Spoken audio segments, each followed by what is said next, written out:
Birsa police ने एक नाबालिग लड़की की देसी कट्टा से गोली मारकर हत्या करने के मामले में इस मामले का मुख्य आरोपी विधि विरुद्ध 14 वर्षीय नाबालिग बालक सहित 3 आरोपियों को गिरफ्तार कर लिया है। गिरफ्तार विधि विरुद्ध नाबालिग बालक 14 वर्ष को बाल न्यायालय बालाघाट ने पेश किया गया, जहां से उसे बाल सुधार गृह सिवनी भिजवा दिया गया। इसके अलावा अन्य 2 आरोपी परसराम उर्फ पारस पिता बाबूलाल धुर्वे 20 वर्ष ग्राम माटे और राजा पिता ओम प्रकाश गोस्वामी 22 वर्ष ग्राम बहाकल निवासी को बालाघाट की विशेष विद्वान अदालत में पेश किया गया, जहां से उन्हें न्यायिक अभिरक्षा में जिला जेल बालाघाट भिजवा दिया गया है। बिरसा पुलिस ने इस मामले में इन आरोपियों से हत्या में प्रयुक्त 32 बोर का एक देसी कट्टा, 32 बोर के 3 जिंदा कारतूस व एक्टिवा स्कूटी वाहन भी, मृतिका का मोबाइल भी जब्त किया गया है। आपको बता दें कि ग्राम माटे निवासी 16 वर्षीय नाबालिग लड़की कचनारी हॉस्टल में रहकर कक्षा 8वीं की पढ़ाई कर रही थी। स्कूल की छुट्टियां होने से आरती अपने घर आ गई थी। बताया गया कि आरती का गांव का ही रहने वाला नाबालिग लड़के के साथ उसका प्रेम संबंध चल रहा था, किंतु पिछले कुछ माह से इस लड़की ने विवाद के कारण उससे बात करना बंद कर दिया था। लड़का यह समझ रहा था कि किसी अन्य लड़के के साथ उसके प्रेम संबंध चल रहे हैं। 16 मई को शाम को लड़के ने इस लड़की को बुलाया था। तब यह लड़की अपने घर से दुकान जाने को बोलकर निकली थी और वहीं खुर्सीपार जंगल रोड पर पहुंच गई थी, जहां उसे इस लड़का मिला और दोनों के बीच प्रेम प्रसंग को लेकर विवाद होने पर लड़के ने देसी कट्टा लड़की के कनपटे पर टिका दिया और गोली मारने के लिए बोला। लड़की ने मार देने के लिए बोली तो लड़के ने गोली मार दी थी, जिस पर लड़की की मौके पर ही मौत हो गई। तब लड़के ने इस लड़की के शव को रोड से कुछ दूर पर स्थित नर्सरी जंगल में खींचकर ले गया, किंतु नर्सरी में ले जा नहीं पाया सब और वह स्कूटी में दम हो गया और अपने दोस्त परशुराम उर्फ पारस धुर्वे को बुलाया, जिसने पारस को जिस लड़की की हत्या करने के संबंध में बताया और लड़का पारस को लेकर मौके पर पहुंचा और उसने पारस के सहयोग से इस लड़की के शव कुर्सी पार के जंगल लोरमी रोड से लगी नर्सरी की बाउंड्री वॉल से अंदर नर्सरी में डालकर फरार हो गए। लड़की की मां फूलबाई मरकाम 30 वर्ष के बयान के आधार पर 14 वर्षीय नाबालिग लड़की के विरुद्ध हत्या और हत्या के साक्ष्य विलोपित करने के आरोप में धारा 302, 201 के तहत अपराध दर्ज कर जांच शुरू कर दी गई। लड़की को अभिरक्षा में लेकर पूछताछ करने पर उसने इस नाबालिग लड़की की गोली मारकर हत्या करने और उसके शव को परसराम उर्फ पारस धुर्वे के साथ मिलकर ठिकाने लगाने के संबंध में बताया। जांच पड़ताल के दौरान बिरसा पुलिस ने राजा पिता ओम प्रकाश गोस्वामी 22 वर्ष को भी गिरफ्तार किया। इस युवक के द्वारा नाबालिग लड़के को देसी कट्टा उपलब्ध करवाया गया था। धारा 302, 201 के तहत अपराध दर्ज कर इस मामले में धारा 364, 109, 354D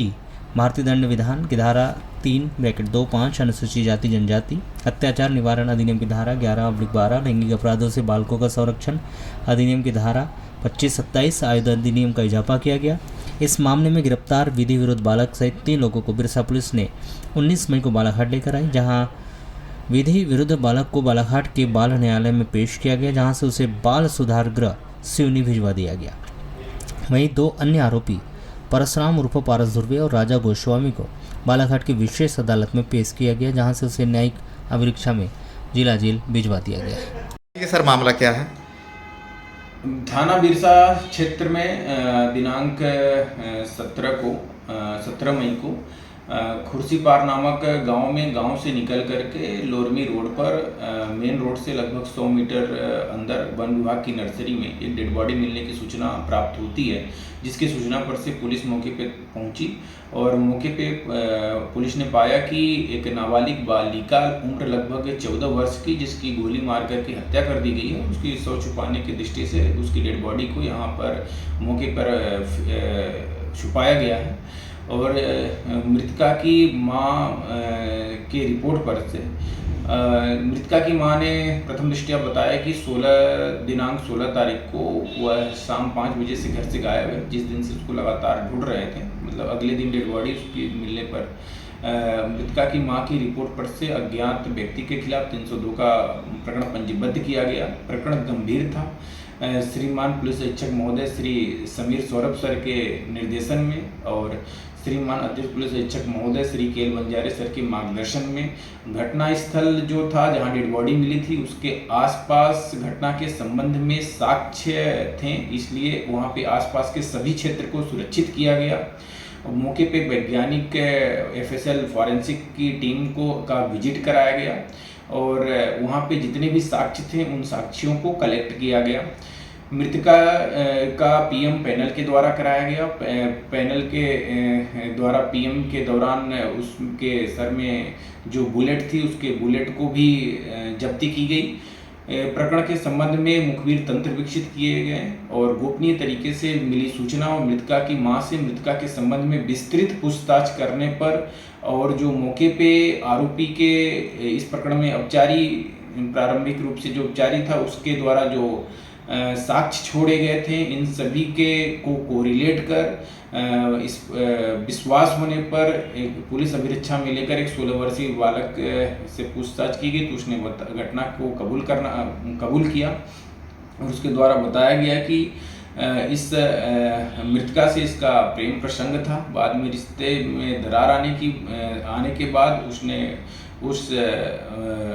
मृतका को उस मौके पर लेकर के गया और वहाँ से मेन रोड पर ही, जहाँ से डेड बॉडी अंदर 100 मीटर दूर गई है, मेन रोड पर ही उसने उसको सर में गोली मार करके उसकी हत्या की। हत्या करने के कट्टे से गोली मार करके हत्या की है और हत्या करने के बाद उसने डेड बॉडी को उसी जहाँ डेड बॉडी मिली है उसी की दिशा में जो सूखे पत्ते थे पेड़ के उन पत्तों में छुपा दिया था। फिर उसके बाद वह घर जा करके अपने दोस्त को लेकर के आ करके, पारस नाम का दोस्त उसको ला करके उसकी डेड बॉडी को अंदर नर्सरी में छुपा दिया था। और इस घटना में जो कट्टा प्रयुक्त हुआ था उस कट्टे को उसके साथ जो खाली खोखा था, जो कट्टा चला हुआ राउंड था उससे और उसके साथ जो राउंड थे उसको पुलिस के द्वारा विधिवत जब्त किया गया। मौके में बाइक प्रयुक्त हुई थी,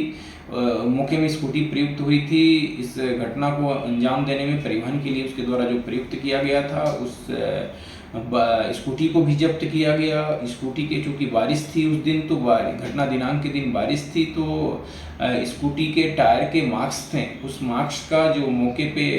एफएसएल की टीम के द्वारा अन्य साक्ष्य कलेक्ट किए गए थे तो उससे मिलान करने पर वह समान रूप से भी पाए गए हैं। इस प्रकार से इस पूरे प्रकरण के खुलासा करने में थाना प्रभारी और उनकी टीम के द्वारा इसमें अच्छी भूमिका निभाई गई है।